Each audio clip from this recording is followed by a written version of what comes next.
I worked the night shift at a medium-sized hotel in my town. The main thing I did at my job was stand at the front counter and attend to customers that needed to check in or out. For the most part, though, barely anyone would be going in or out of the lobby during the night, and when they did, they would just pass by, so pretty much I just stood there all night, staring at the doors. Anyways, I would get the usual angry customers complaining about something or just being weird, but there was one night in particular that still stands out to me. It was a normal night, just like any other, as I stood at the front desk. There was a pretty big storm going on outside though, and usually whenever it's raining or just bad weather in general, nobody would be going in or out of the hotel.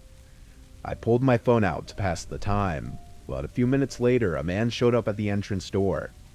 He walks through the first set of doors, and then stops, standing in the small area between the two sets of doors. He gazes through the glass, looking around the inside of the building, then makes quick eye contact with me before awkwardly patting down his pockets and walking back out into the rain. It was pretty weird, but to be honest, I'd worked at a hotel long enough and met so many people that I was used to the strange and awkward behavior. I assumed he just forgot his keys or something and had to get it back from his car.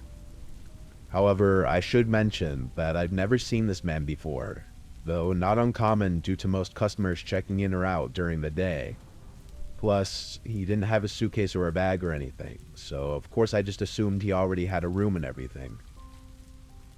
Another few minutes went by before the phone rang on my desk. The caller ID said it was an outside number, so I knew it wasn't anyone from one of the rooms. I picked it up and said the regular hotel introduction and asked how I could help.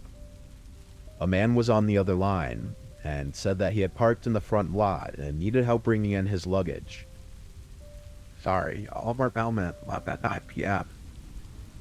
He responded, politely saying that it was okay, but then he asked me if I could come out and help him, assuring me that he just needed me to roll in a small suitcase. This was a pretty strange request, but I told him that if he pulled his car up to the front door, then I could help him get situated. He paused for a moment, and then said okay and hung up. A little bit annoyed, I walked around the desk and waited in between the entrance doors. I stood there for probably 5 minutes before getting impatient. I opened the door and stuck my head outside. It was still pouring, but I could see the man from earlier across the parking lot waving to me and motioning for me to come over. I got a really bad feeling, as the whole reason I wanted him to pull up to the front was so that we could be out of the rain. Why would someone want to walk with their luggage through a storm? I ignored him and closed the door, making my way back to my desk, figuring that if he really needed my help, then he'd pull his car up to the front. As soon as I sat down, though, the man came through the doors. From how far he was in the parking lot, he had to have sprinted to get here that quickly. This time, he came all the way into the lobby and stood a few feet from the desk, breathing heavily. He immediately asked me the same exact question he asked me over the phone, asking to help him with his small suitcase. Of course, I responded with my same exact response, that he needed to pull the car up to the front. This time, though, he told me that he had already taken the luggage out of his car and didn't want to put him back in. I already had a bad feeling about this guy, but that response made me sure that there was something seriously wrong. I asked him if he had a room, assuring him that I needed to check him in before assisting him any further. He immediately grew angry, as if I offended him with that question. He demanded that I come out and help him before he checks in, as his luggage was getting wet outside. At this point, I'd had enough and responded with a bit of an attitude. He angrily turned around, giving me the middle finger on his way out of the door. He didn't come in for the rest of the night, and when the morning crew came in, I told them about the man. As far as I know, he never checked in. This definitely got me creeped out, as I knew now that he wasn't even a customer of the hotel, and was just some random guy trying to lure me into his car in the middle of a stormy night.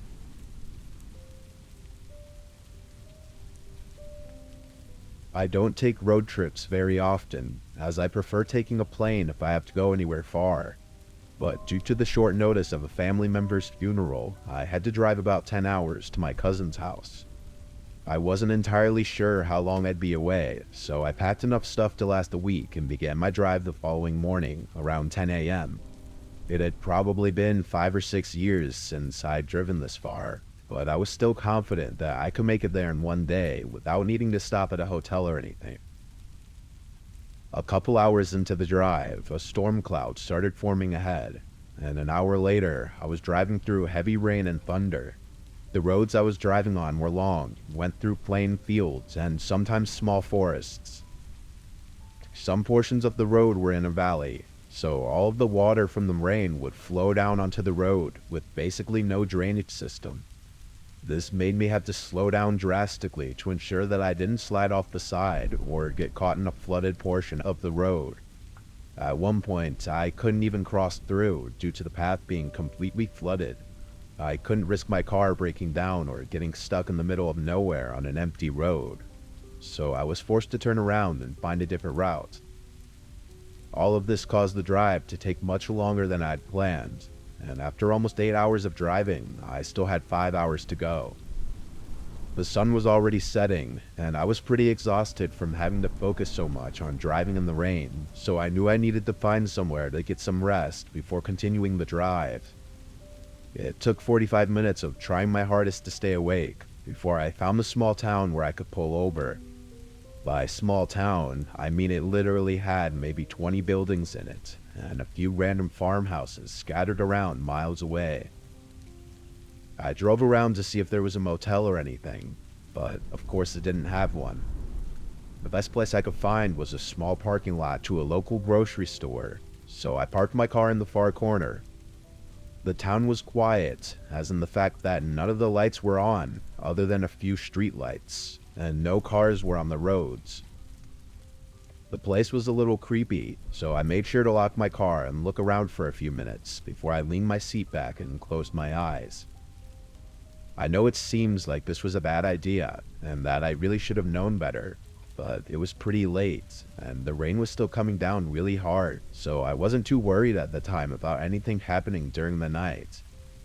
Anyways, it felt safer than just parking on the side of an empty road with no help around if I needed it. 10 minutes later, I fell asleep to the sound of the heavy rain on my car.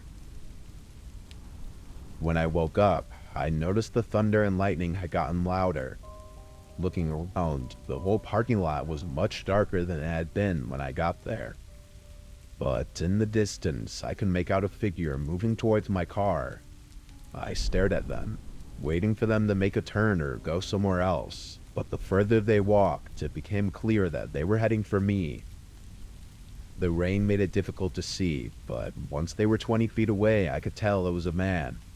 I started getting really creeped out, especially since it was pouring outside, and this guy didn't seem bothered by it at all. But I could tell he wasn't holding anything, so I was pretty confident that he couldn't just break into my car. Once he was just a few feet away, he started walking towards the back door. Then, rather than trying to open them or break in, he put his hands flat on the door and started pushing, as if he were trying to literally push my entire car. I didn't know what to think, but the fact that he was trying to push my car told me that this man was definitely crazy. I put my key in the ignition and started it up, turning on the headlights and everything as to warn the guy that I was there, but the man didn't even flinch. He continued, trying to push as if his life depended on it. I had had enough at this point and slowly started backing out. The man followed the car back for a couple of steps, keeping his hands on it before letting go. He stood and watched me as I pulled away and began leaving the lot before he started walking back in the same direction that he came. I didn't stop the rest of the way to my cousin's house.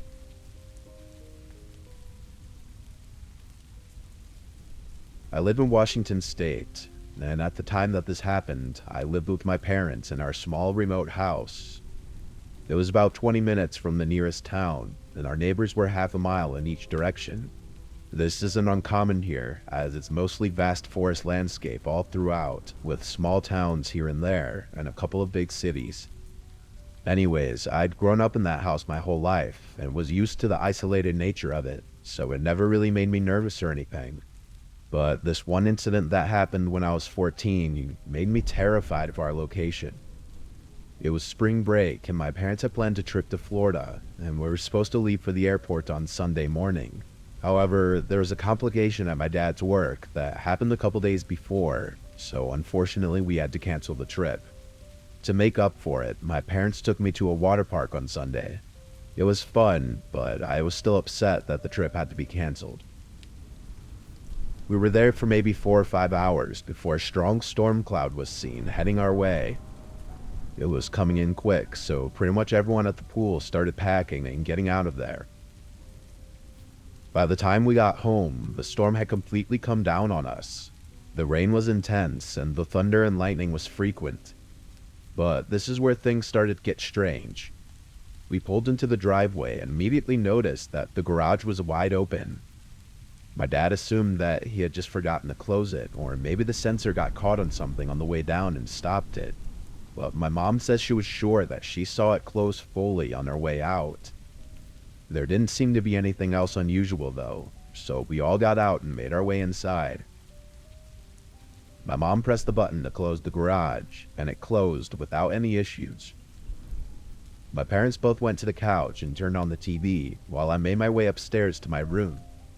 The rain was coming down even harder at this point, filling the whole house with that loud rumbling sound.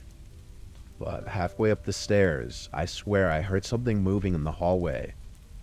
I quickly continued up, trying to see if there was an animal or something, but nothing was there.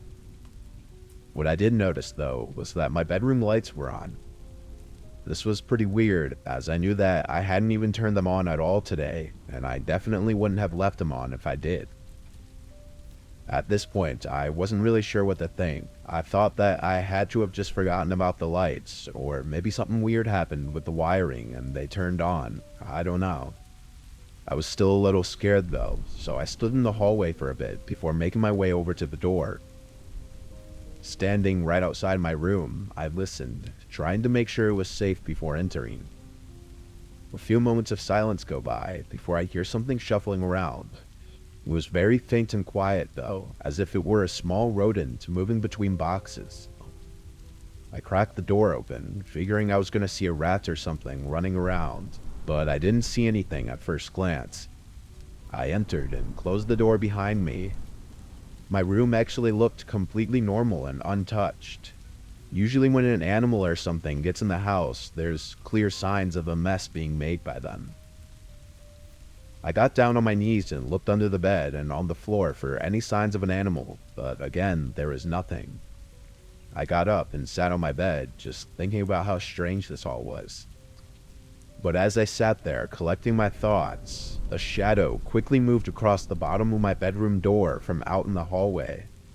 My heart stopped for a moment, terrified, as I could tell by the size of the shadow that it was definitely a person. I instantly stood up from my bed, trying to think of what to do, as I was pretty much trapped in my room unless I wanted to risk running out. I picked up my phone and texted my dad that someone else was upstairs. Almost immediately, the message showed that it was read, and I could hear him quickly coming up the stairs. I stood by my door nervously as I listened to the footsteps getting closer, expecting someone to jump him, but after a few seconds he opened my door. He looks at me with concern, and I quickly whispered to him what I saw. I think he could sense the fear in my voice, and we both made our way down the hall and back downstairs. Just as we got to the bottom of the steps, a single loud thud came from upstairs, followed by hard-running footsteps down the hall. We ran into the living room, where my dad picked up a small bat he had laying in the corner, but the footsteps were heard sprinting down the steps, followed by the front door swinging open. We turned the corner and looked at the door, wide open, with a man in the distance running away. My dad called 911, and they came almost 30 minutes later due to the location of our house. They talked with my parents and even asked me a few questions, then searched around for a little bit before leaving. As far as I know, they never found the guy, but the general idea of why it happened was because someone knew that we were supposed to leave for vacation on Sunday morning. This is pretty unnerving, as it means that it's very likely that the person who broke into our house is someone our family knows and talks to. It really makes you wonder who your true friends are.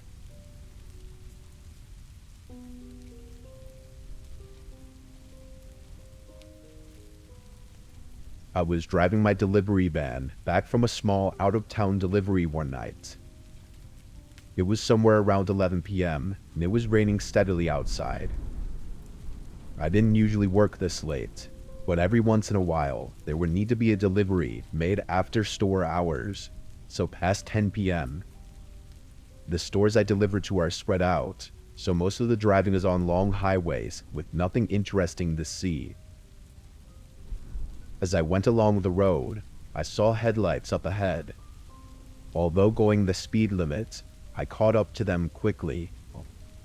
It was an old pickup truck, driving really slow in front of me. It was as if they were scared of slipping on the wet road, but they were going way too slow for it to be practical. After a minute, I was getting impatient and started looking for a chance to go around them. I sped up a little bit, putting on my turn signal so they knew what I was doing, but just before I made my move, their truck suddenly lost control and ran off the road.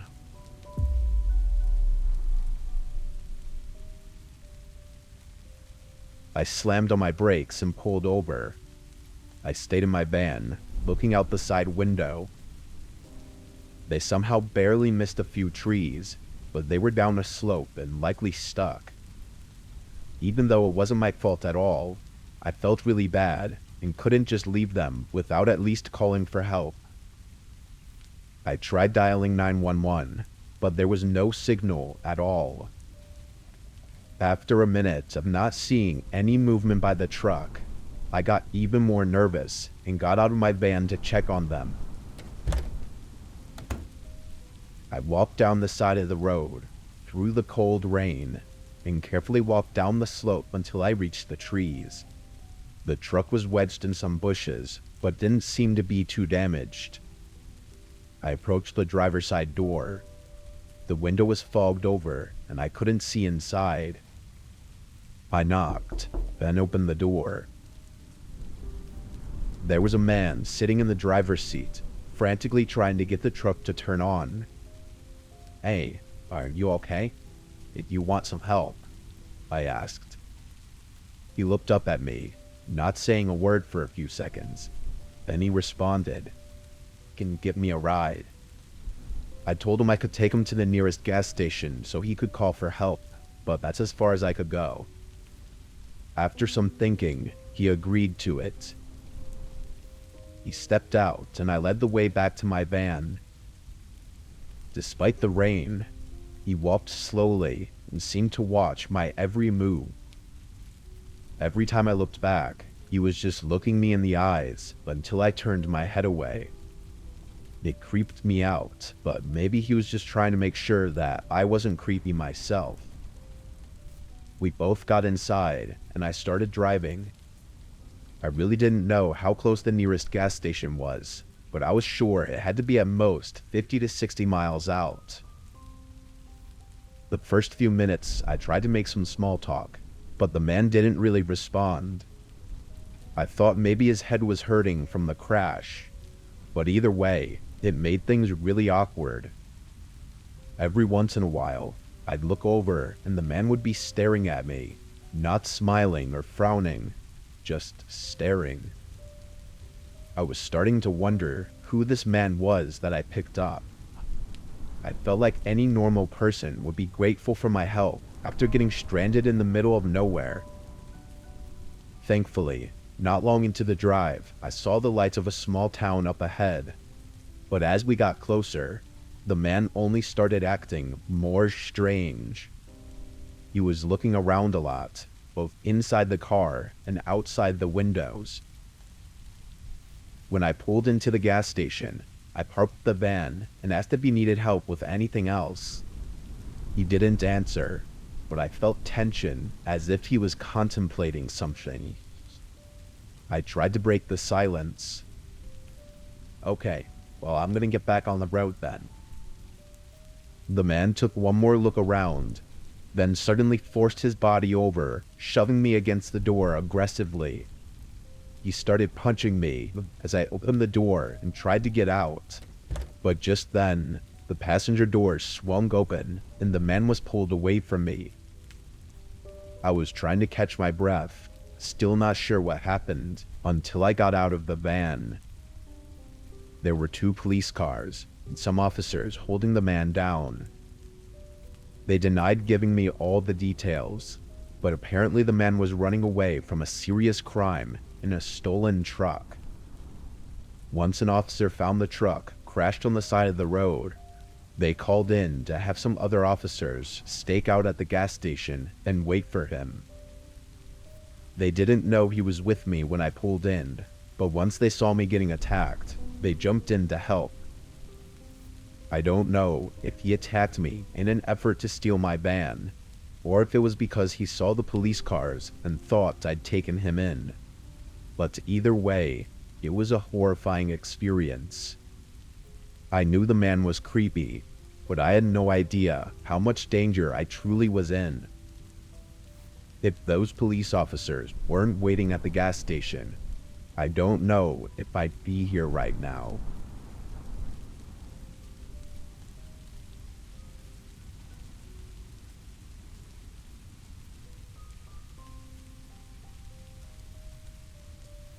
This happened to me last year. I worked at a gas station, which I know is very typical for these sorts of things, but when you actually work there, you never really expect anything to happen to you.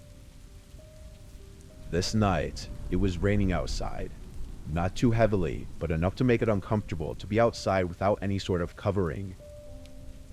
In weather like this, there's a lot less people coming into the convenience store to grab snacks or pay for gas with cash, so my job is to just be there. I'd occasionally walk around the store to stretch my legs and stay awake, but I'd spend most of my time on my phone. As I was looking through my social media feeds, I suddenly heard a strange noise coming from outside. It sounded like someone was tapping on the glass door. I looked up from my phone and saw a figure standing outside in the rain. It was a man, his face hidden by the hood of his jacket. I waved, showing he could just walk in and that the door wasn't locked. He didn't move though. He just kept tapping on the door as if he didn't see me. I walked over and pulled the door open, greeting him. He didn't look at me, but walked right past me and over to the counter. It was almost comical in my head how oblivious this guy was. I went back around the counter and the man asked for a pack of cigarettes, then paid with cash. He walked out, and that's when I looked out the window and noticed there were no cars in the parking section or by the gas pumps. The man walked off until he reached the road, then continued walking along the shoulder, through the rain like it was nothing. I would have been a lot less confused if he had bought a gas container or something, assuming his car ran out down the road, or even broke down, but he just got a pack of smokes and left. With nothing better to do, that's all I thought about over the next hour. It was just such an odd thing. I came to no further sensible conclusions though, and ended up stocking some items to continue passing the time. While doing so, I heard someone tapping on the door again. I walked around the aisle and saw that same man standing outside. I walked over and opened the door. "Are you all right?" I asked. He didn't respond. "You can borrow the phone if you need," I said, trying to offer any assistance. "Down the road," he said. I peeked my head out and tried looking, but saw nothing in the distance. But then my gaze fell on a gas container sitting by one of the pumps. He pointed at it and said help, which was when I realized he probably didn't speak much English. I said sure and walked out to the pump with him. He handed me a credit card and I started pumping the gas into the container.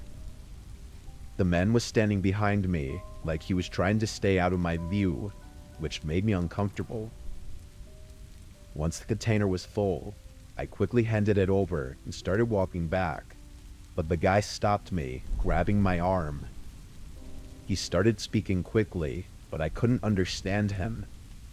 I pulled away and started walking back to the doors, but then he yelled something, like he was talking to someone else. And just as I reached the door, I saw a man on the other side of the counter, shoving everything into his backpack. He looked up at me and instantly jumped over the counter, but then everything went black. I woke up laying on the floor with a massive headache. It seemed to only be a couple minutes after the incident, and I almost immediately realized that the guy behind me had hit me over the head in an effort to help his buddy escape. I got the cops over and they took me to the hospital, but I had no serious injuries aside from a concussion and needing a few stitches. The worst part of it all is the embarrassment I felt afterwards, like I'd been played so easily and let them get away with it. Honestly though, I'm thankful that I got hit over the head and blacked out before anything else happened, because the CCTV footage showed the guy inside holding a gun. If I had tried to stop him, or even shown I was a threat in any way, I could have been put down and never woken up.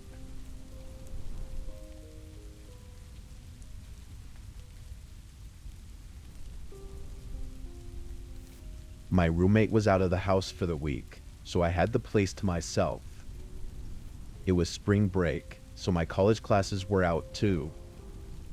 I had no plans, and really nothing I needed to do. On Monday, I was basically trapped inside due to a huge storm blowing through our city. This was common around this time of year, but it still always seems worse every time it happens. The trees looked like they were going to blow away, and the house would shake and creak non-stop. Knowing I wouldn't be able to sleep, I decided to just stay up. I turned on the Xbox and started up one of my video games. I played for well over an hour, probably until 11 o'clock, when the doorbell rang. I paused the game and got up, but then I remembered the whole storm and everything. Who would be outside right now? I went over to the front door and looked through the peephole. Nothing. I opened the door. The wind and water hit me right away, but when I looked around, I didn't see anyone. I closed the door and thought maybe the wind had somehow rang the doorbell. I don't know. It sounds dumb now, but what was I supposed to think? I went back to my game, but only a couple minutes later, I heard a huge crash in the backyard. Stuff tumbling over and breaking. I immediately knew it was our patio furniture and ran over to the back door. Everything was scattered around the yard, blowing around in the wind. I quickly put on my shoes and went outside. I started pushing each piece of the furniture up against the back of the house. The wind was so heavy, it would even hurt sometimes when the water would hit my face. I was rushing, going as fast as I could, until I saw someone. They were standing at the edge of the backyard, watching me. I looked back at them for a moment, but then grabbed the last piece of furniture and ran inside to escape the rain. I looked out the back door as I dried off, but the person was gone. Between that and the doorbell ringing, I was a little bit nervous. I sat in the living room, this time just scrolling on my phone because I was tired of being interrupted. After a while, I struggled to keep my eyes open. I got a blanket and laid down on the couch. I didn't feel like going upstairs, and the storm was much louder up there anyway. It took a while, but eventually, I drifted into sleep. A few hours later, still well into the night, I woke up from a sudden burst of heavy wind outside, shaking the house. I pulled the blanket to the side and sat up, moving my feet to the floor as I prepared to go check if the furniture outside was still there. But just when my feet touched the floor, they were soaked. It woke me up immediately. I looked down and saw a puddle on the ground right next to the couch. Then I saw another and another, leading in a line across the floor. Inside the puddles were faint, muddy shoe prints. I stood up and ran to the corner of the room, heart beating rapidly in my chest. After a minute of hearing nothing but the wind outside, I slowly followed the shoe prints. They led all throughout the house, upstairs and downstairs, but I could clearly tell that they entered through the back door, which I had stupidly forgotten to lock in the rush of getting out of the rain. I locked it and pulled my phone out to call 911, but then the thought crept into my mind, what if they're still inside? I stayed quiet and moved into the corner of the house where I felt the most hidden, then called. I waited in silence for them to arrive. When they did, they took a look around, seeing everything I saw, but nothing more. They told me it seemed like a personal attack though, because nothing was missing and they were clearly focused on my house in particular. However, they walked right up to me while I was sleeping and seemingly did nothing but watch me, which is super creepy, but doesn't make much sense. If they wanted to do something to me, they would've at that moment. After some thought, this had led me to believe that whoever it was had actually come for my roommate. They saw me, then looked around the whole house, and then left, doing absolutely nothing. So if this was a personal attack, and my roommate was there, I think things may have gone a lot worse than they had.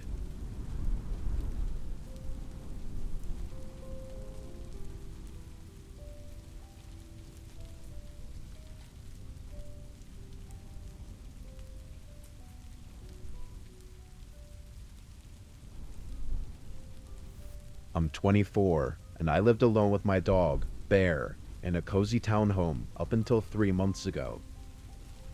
I moved in when I turned 22, having a decent enough job.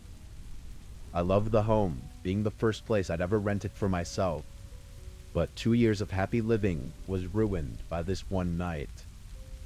It was gloomy outside and raining quite a lot. It was my day off, so I was sitting on a chair in my living room, scrolling on my phone. It was 8 p.m., which was just an hour before I usually went to bed. Bear had been sitting by the back door for a while, looking outside. He started whining and ran up to me, which was his way of communicating to me that he needed to go outside. I got up and let him out, then closed the door and stood in the kitchen. While it was just a townhome, there was a small fence separating the backyards, so I didn't have to worry about Bear running away or anything. Also, I should mention that Bear isn't a large dog at all. He's just fluffy and small, like a teddy bear. Not long, maybe 15 or 20 seconds after I let him outside, I heard him whimper and bark. It was very clearly a cowering bark, like he was running away from something. It scared me, and I rushed to the door and looked out, seeing Bear running back towards me with his tail between his legs. Once he was inside, I leaned my head outside and scanned the backyard, expecting a coyote or something to be lurking by the fence, but nothing was there. I made sure Bear was okay, then locked up my door. He never does anything like that, so that made me really worried for him. I let him sit on my lap for the rest of the night. Through the next 30 minutes, he was constantly perking his head up and staring at the windows and doors, a different one each time. Then, after 45 minutes of sitting there, Bear turned his head and stared at the window behind me, lowering his ears and growling. Bear?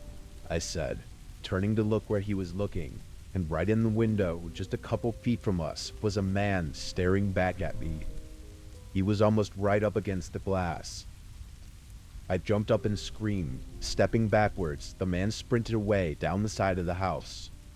Bear started barking again from the sudden chaos. I closed the blinds and checked all of the others, making sure they were closed as well. From the quick glimpse I got, I didn't recognize the man. I didn't know who he was, or what he was doing here, or why he was staring at me. I tried to listen for any more indications that he was still around, but the rain outside was too loud, covering up any possible sounds. Bear seemed calmer though, so I stayed up for a while longer just to be safe, then went upstairs and had Bear sleep in my room with me. It took a long time for me to fall asleep, having a lot on my mind, but after an hour or so, I slowly dozed off. When I woke, Bear was standing up right by the bedroom door, staring at it. This was a freaky thing to see, waking up in the middle of the night, but not even seconds later, I heard something below me, a man talking. And not long after, a man on the other side of the house talking back. Their footsteps were loud, and they didn't even seem to be whispering either. It was like they didn't care if I knew that they were inside my home. My bedroom door was locked, but I had nowhere else to go. I went over to Bear quietly, trying to keep him calm, then picked him up and went over to the corner of my room, behind the bed. It took me a while to realize, but then it struck me that I hadn't heard any noises at all in the past minute. No steps or voices. This was when I took my phone out and called the police, whispering as softly as I could. As I told them my address, Bear started a low growl, then began barking and whining as two sets of footsteps started making their way up the stairs. I begged for the operator to send someone immediately. The two men started talking to each other again, but it was hard to make out their words. "Hey, we just want to talk. We're not here to hurt you." I screamed, saying I called the cops and for them to leave. I was panicking, not knowing what else to do. There was a pause afterwards. "We're here to help you," one of the men said. I didn't respond as I was busy trying to muffle my crying. "Open the door." It got quiet again. I could only hear them breathing behind the door for what felt like a whole minute, before one of them walked back down the stairs. I couldn't tell where they went downstairs, or if they'd left or not, but I was sure that it was just one set of footsteps that left the bedroom door. It was so quiet though, and I couldn't hear any breathing. In the far distance, the soft sound of sirens started to get louder. A sense of safety was finally coming back. Once the sirens got closer, I heard footsteps running out of the house downstairs, but now I was unsure of where the other man was. It seemed really unlikely for him to be by my door still, but I could swear I'd never heard him leave. I waited for the police to pull up and make their way inside. I heard them searching downstairs, then slowly make their way upstairs and knock on my door. I almost didn't want to answer, still thinking that other man had to be somewhere nearby. When I opened the door though, it was just an officer. I immediately told him about my concerns.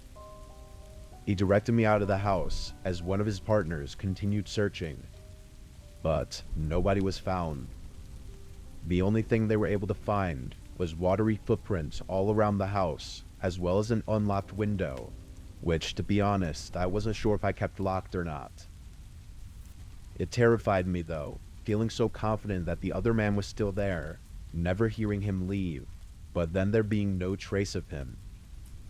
It made it impossible to sleep at night, having this feeling of someone still in the house, watching me.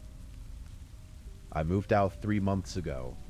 It was too much stress on my mind, having a loose end like that, especially since neither of them were ever identified or arrested. There was no clear intention the men had either, which is just another question added to the list of uncertainty. Even now, living miles away in a new apartment, I still sometimes feel like I'm not alone.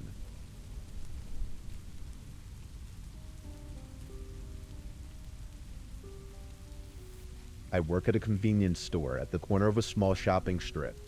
It's basically a smaller, local version of a 7-Eleven. I worked morning shifts for a while, which started at 3 a.m. and ended at 1 p.m. I agreed to these shifts because they were always the slowest and required the least amount of work. All the parts of my job included tending to customers, filling the shelves, and taking out the trash, which pretty much meant I had nothing to do. It was the middle of winter at the time this happened, but I live in a warmer state, so it usually rains instead of snows. It was a light pour outside, but it was enough to keep most people away. On early mornings like these, I like to lean against the front of the building outside and smoke to pass the time. I wasn't supposed to, but there wasn't anyone to stop me. Along the shopping strip were maybe 8 or 9 other stores connected to ours. All of them were stores with normal hours, so none of them were ever open until around 6 or 7 in the morning. So, when I saw a car pull into the parking lot while I was smoking outside, I of course assumed they were coming to the convenience store. I burned out my cigarette and tossed it in the trash, then headed back inside and around the corner. There really was nothing to do, so I was just waiting for the customer to come in and leave so I could get back to being bored alone. After a few minutes of nobody coming in though, I walked back around the corner and checked outside the door. The car was still there, parked in a parking space nearby, but the headlights were off, and as far as I could tell, nobody was inside. Again, it was lightly raining outside, and all the other stores were still closed, so I was a bit confused as to where they went. I took one last look around, seeing nobody, then closed the door and went back inside. 30 more minutes of nothing went by, and I think I was just standing in the same spot behind the counter for the whole time, spacing out.